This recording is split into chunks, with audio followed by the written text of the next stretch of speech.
नमस्कार दोस्तों, welcome academy के यूट्यूब चैनल में आपका बहुत बहुत स्वागत। दोस्तों, माध्यमिक शिक्षा बोर्ड राजस्थान अजमेर की जो कक्षा 6 से लेकर 12वीं तक राजस्थान अध्ययन की पुस्तक चलती है, उसी का दोस्तों हमने सॉल्यूशन की ये श्रृंखला चला रखी थी।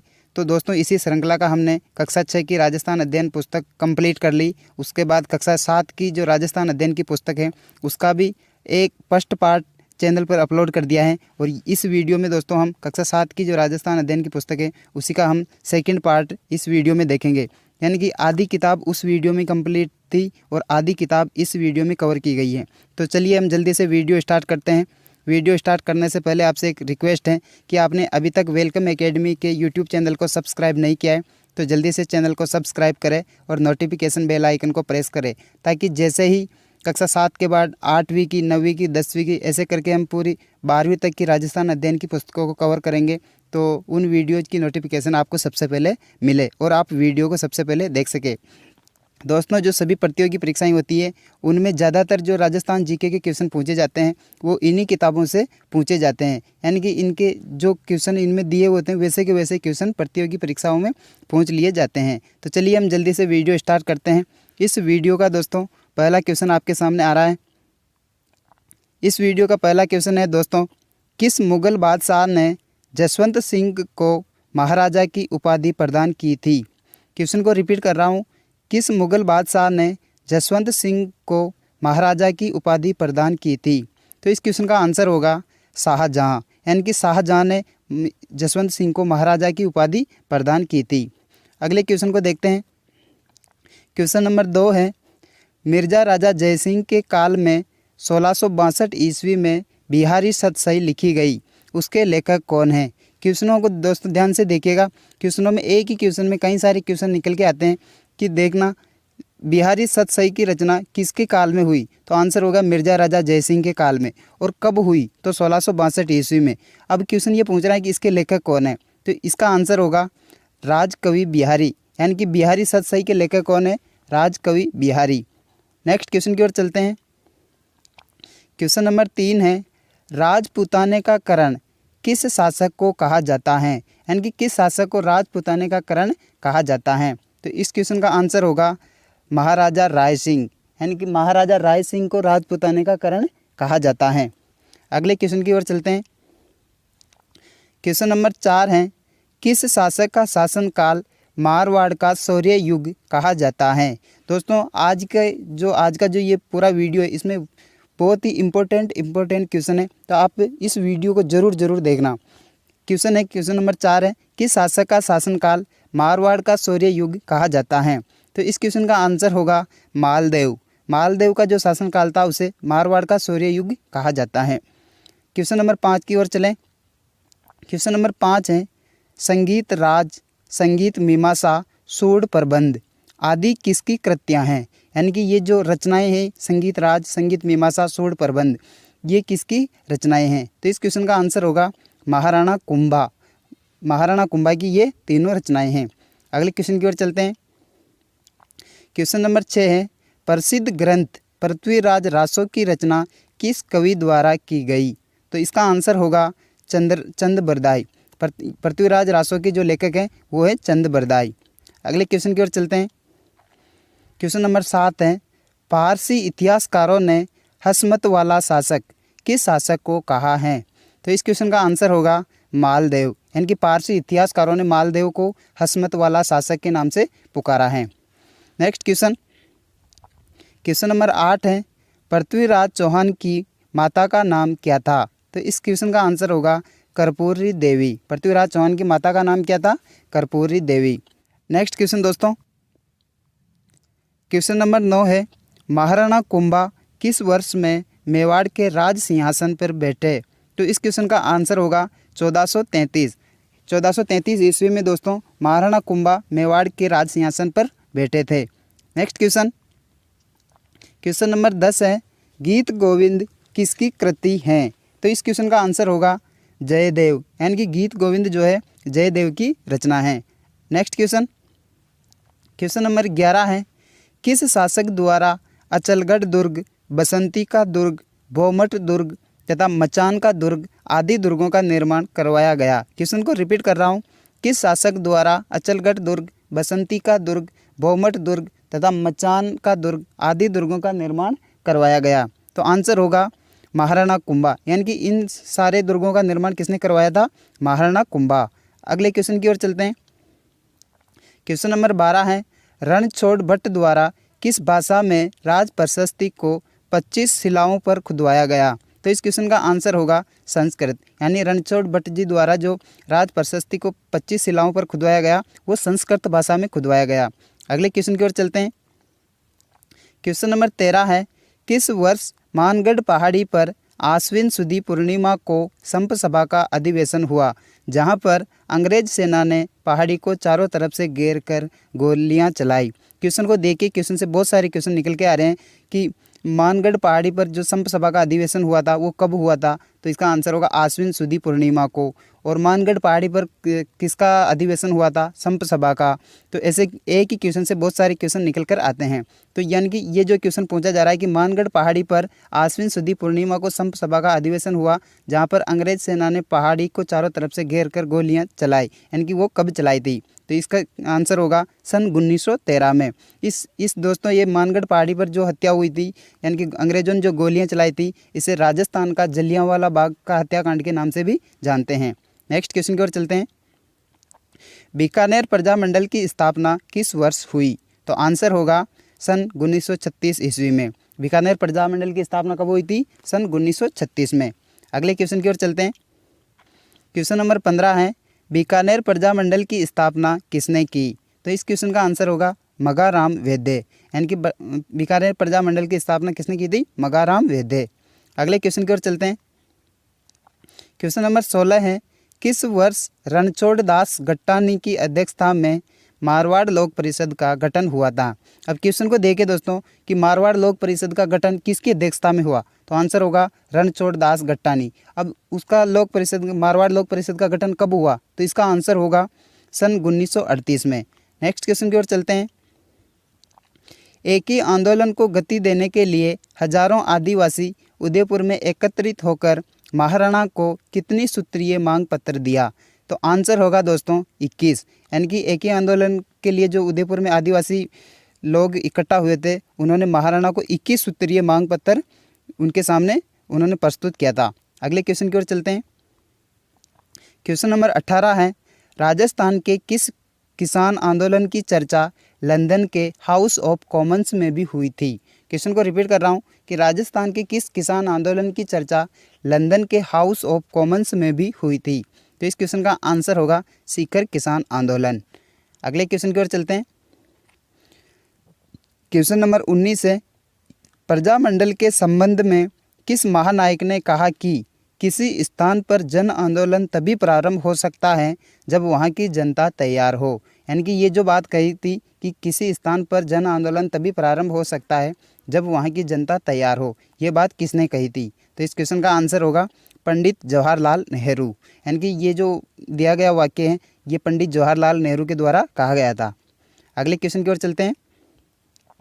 क्वेश्चन नंबर 20 है, अंजना देवी चौधरी, रमा देवी, नारायणी देवी वर्मा जैसी महिला नेत्रियों का संबंध किस किसान आंदोलन में योगदान देने के लिए हैं? यानी कि अंजना देवी चौधरी, रमा देवी, नारायणी देवी, इनका संबंध किस किसान आंदोलन से है? तो इस क्वेश्चन का आंसर होगा बिजोलिया किसान आंदोलन। अगले क्वेश्चन की ओर हम चलते हैं। क्वेश्चन नंबर 21 है, 1897 ईस्वी में राव करशन सिंह के समय बिजोलिया की जनता से कितने प्रकार की लागतें ली जाती थी? क्वेश्चन को रिपीट कर रहा हूँ, 1897 ईस्वी में राव करशन सिंह के समय बिजोलिया की जनता से कितने प्रकार की लागतें ली जाती थी? तो इस क्वेश्चन का आंसर होगा 84 प्रकार की। यानी कि जो राव करशन सिंह के समय बिजोलिया की जनता से 84 प्रकार की लागतें वसूल की जाती थी। नेक्स्ट क्वेश्चन की ओर हम चलते हैं। क्वेश्चन नंबर 22 है, सुअरों से संबंधित राजस्थान में कौन सा किसान आंदोलन हुआ? तो इस क्वेश्चन का आंसर होगा अलवर किसान आंदोलन। अलवर किसान आंदोलन दोस्तों सुअरों से संबंधित किसान आंदोलन था। यानी कि वहाँ जो फसलें होती थी उन्हें सुअर बर्बाद कर देते थे, उसी संबंध में ये अलवर का किसान आंदोलन हुआ था। अगले क्वेश्चन की ओर चलते हैं। क्वेश्चन नंबर 23 है, जरायम पेशा कानून किस वर्ष समाप्त हुआ? तो इस क्वेश्चन का आंसर होगा सन 1952 में। जरायम पेशा कानून दोस्तों सन 1952 में समाप्त हुआ था। और आपको बता दूं कि जरायम पेशा कानून जो है ये मतलब आदिवासी समाज के संबंध में लगाया गया था, तो ये 1952 में समाप्त हुआ था। अगले क्वेश्चन की ओर चलते हैं। क्वेश्चन नंबर 24 है, नानक भील की मृत्यु किस संगठित किसान आंदोलन के अंतर्गत हुई थी? तो इस क्वेश्चन का आंसर होगा बूंदी किसान आंदोलन, यानी कि बूंदी किसान आंदोलन में ही नानक जी भील की मृत्यु हुई थी। अगले क्वेश्चन की ओर चलते हैं। रूपाजी व कृपाजी का संबंध किस किसान आंदोलन से है? तो इस क्वेश्चन का आंसर होगा बेंगू किसान आंदोलन से, यानी कि रूपाजी और कृपाजी का संबंध बेंगू किसान आंदोलन से है। अगले क्वेश्चन की ओर चलते हैं। क्वेश्चन नंबर 26 है, चेतावनीरा चोंगट्या प्रसिद्ध सोरठा लिखकर मेवाड़ महाराणा को ब्रिटिश शासन के विरुद्ध सचेत किसने किया था? तो आंसर होगा दोस्तों केसरी सिंह बाहरट, यानी कि केसरी सिंह बाहरट ने वो सोरठे लिखे थे जिनका नाम चेतावनीरा चोंगट्या था, जिन्होंने मेवाड़ महाराणा को ब्रिटिश शासन के विरुद्ध सचेत किया था। यानी कि ऐसा कहा जाता है कि जो मेवाड़ के महाराणा थे वो ब्रिटिश लोगों की बातों में आकर उनके राज दरबार में जा रहे थे, उसी समय केसरी सिंह बाहरट ने ये चेतावनीरा चोंगट्या नामक सोरठे लिखकर इसे महाराणा को दिए और महाराणा उनको पढ़कर ब्रिटिश सरकार के विरुद्ध खड़ा हो गया था। यानी कि इन्होंने मना कर दिया था कि मैं आपके राज दरबार में नहीं आऊँगा। बहुत इंपॉर्टेंट कहानी है, आप इसे मतलब बहुत ही इंटरेस्ट कहानी है, आप इसे ज़रूर पढ़ना अगर आपको समय मिले तो। अगले क्वेश्चन की ओर हम चलते हैं। क्वेश्चन नंबर 27 है, राजस्थान में सर्वप्रथम किस राज्य में कन्यावध को गैरकानूनी घोषित किया गया? इस क्वेश्चन का आंसर होगा कोटा, यानी कि कोटा राज्य में सर्वप्रथम कन्यावध को गैरकानूनी घोषित किया गया था। अगले क्वेश्चन की ओर चलते हैं। क्वेश्चन नंबर 28 है, अलवर रियासत ने बाल विवाह और अनमेल विवाह निषेध कानून कब बनाया? तो इस क्वेश्चन का आंसर होगा 10 दिसंबर 1903, यानी कि अलवर रियासत ने बाल विवाह और अनमेल विवाह निषेध कानून कब बनाया? 10 दिसंबर 1903 में। नेक्स्ट क्वेश्चन की ओर चलें। क्वेश्चन नंबर 29 है, किस वर्ष डाकन प्रथा को गैर कानूनी घोषित किया गया? तो इस क्वेश्चन का आंसर होगा 1853 ईस्वी में। अगले क्वेश्चन की ओर। क्वेश्चन नंबर 30 है, ब्रिटिश काल में किसके प्रयासों से प्रेरित होकर सन 1829 में लॉर्ड विलियम बेटिंग ने सती प्रथा को गैर कानूनी घोषित किया? तो आंसर होगा दोस्तों राजा राम मोहन राय ने। अब क्वेश्चन ये भी पूछा जा सकता है कि सती प्रथा को गैर कानूनी घोषित कब किया? तो 1829 में। और राजा राम मोहन राय किससे प्रभावित हुए? तो इसका आंसर भी होगा लॉर्ड विलियम बेटिंग। यानी कि क्वेश्चन कैसे भी पूछा जाता है, बस आपको क्वेश्चन को ध्यान से देखना है। नेक्स्ट क्वेश्चन की ओर चलते हैं। किस वर्ष अंग्रेजी भाषा राजकीय भाषा बनी? तो इस क्वेश्चन का आंसर होगा 1835 ईस्वी में। अंग्रेजी भाषा राजकीय भाषा 1835 ईस्वी में बनी। अगले क्वेश्चन की ओर। क्वेश्चन नंबर 32 है, जल जंगल और जमीन आंदोलन किसने चलाया? क्वेश्चन को रिपीट कर रहा हूँ, जल जंगल और जमीन आंदोलन किसने चलाया? तो इस क्वेश्चन का आंसर होगा दोस्तों मामा बालेश्वर दयाल, यानी कि जल जंगल और जमीन आंदोलन मामा बालेश्वर दयाल ने चलाया था। नेक्स्ट क्वेश्चन की ओर बढ़ते हैं। Question number 33। दोस्तों अगर आपको कोई क्वेश्चन समझने में कठिनाई हो तो आप वीडियो को रोक के उस क्वेश्चन को अच्छे तरीके से समझने की कोशिश करना। ज़रूरी नहीं है मैं बोल रहा हूँ आपको समझ में नहीं आ रहा तो आप उस वीडियो को रोक के आप स्वयं भी उसे सुनने से काम नहीं चलेगा। आपको क्वेश्चन को खुद आप स्वयं भी पढ़ने की कोशिश करें और सुनने की भी कोशिश करें, यानी कि सुनने और बोलने से आपको थोड़ा ज़्यादा बेनिफिट होगा। क्वेश्चन नंबर 33 को हम देखते हैं, जीवन कुटीर नामक संस्था की स्थापना किसने की? तो इस क्वेश्चन का आंसर होगा हीरालाल शास्त्री। अगले क्वेश्चन की ओर बढ़ते हैं। क्वेश्चन नंबर 34 है, नाना भाई के शहीद होने के बाद पाठशाला के वे दूसरे अध्यापक जिसे पुलिस ने क्रूरता से पीटा तथा उन्हें वाहन के पीछे घसीटना शुरू किया वह था? तो इस क्वेश्चन का आंसर होगा दोस्तों सेंगाबाई। अगले क्वेश्चन की ओर हम बढ़ते हैं। क्वेश्चन नंबर 35 है, सर टी विजय राघवाचार्य किस राज्य के प्रधानमंत्री बने थे? तो आंसर होगा दोस्तों आपके सामने मेवाड़। सर टी विजय राघवाचार्य दोस्तों मेवाड़ के प्रधानमंत्री बने। अगले क्वेश्चन की ओर चलें। क्वेश्चन नंबर 36 है, संविधान सभा के सदस्य के रूप में मूल संविधान पर हस्ताक्षर करने वाले पहले राजस्थानी थे। क्वेश्चन को रिपीट कर रहा हूँ, इम्पोर्टेंट क्वेश्चन है। संविधान सभा के सदस्य के रूप में मूल संविधान पर हस्ताक्षर करने वाले पहले राजस्थानी थे। आंसर होगा दोस्तों बलवंत सिंह मेहता। बलवंत सिंह मेहता वो पहले व्यक्ति थे जिन्होंने संविधान सभा के सदस्य के रूप में मूल संविधान पर हस्ताक्षर करे थे। वो एक बलवंत सिंह मेहता पहले राजस्थानी व्यक्ति थे। अगले क्वेश्चन की ओर हम बढ़ते हैं। क्वेश्चन नंबर 37 है, सत्य के प्रयोग, कोष्टक में सत्य के साथ मेरे प्रयोग, यानी कि इसे दोनों नामों से जाना जाता है, नामक पुस्तक के लेखक कौन है। क्वेश्चन ये भी आ सकता है कि सत्य के प्रयोग, या फिर ये भी पूछा जा सकता है कि सत्य के साथ मेरे प्रयोग। तो आप दोनों नाम को याद रखिएगा कि लेखक कौन है। तो आंसर होगा महात्मा गांधी, यानी कि ये सत्य के प्रयोग या सत्य के साथ मेरे प्रयोग नामक पुस्तक महात्मा गांधी के द्वारा लिखी गई थी। अगले क्वेश्चन की ओर बढ़ते हैं। क्वेश्चन नंबर 38 है, जवाहरलाल नेहरू ने संविधान सभा में उद्देश्य प्रस्ताव कब रखा। तो आंसर होगा दोस्तों 13 दिसंबर 1946, यानी कि जवाहरलाल नेहरू ने संविधान सभा में उद्देश्य प्रस्ताव कब रखा, 13 दिसंबर 1946 को। नेक्स्ट क्वेश्चन, क्वेश्चन नंबर 39 है, लोकप्रिय गीत पंछीड़ा किसका है। पंछीड़ा दोस्तों आप सभी का प्रिय गीत होगा, मैं ऐसी आशा करता हूँ कि बहुत ही बढ़िया गीत है पंछीड़ा।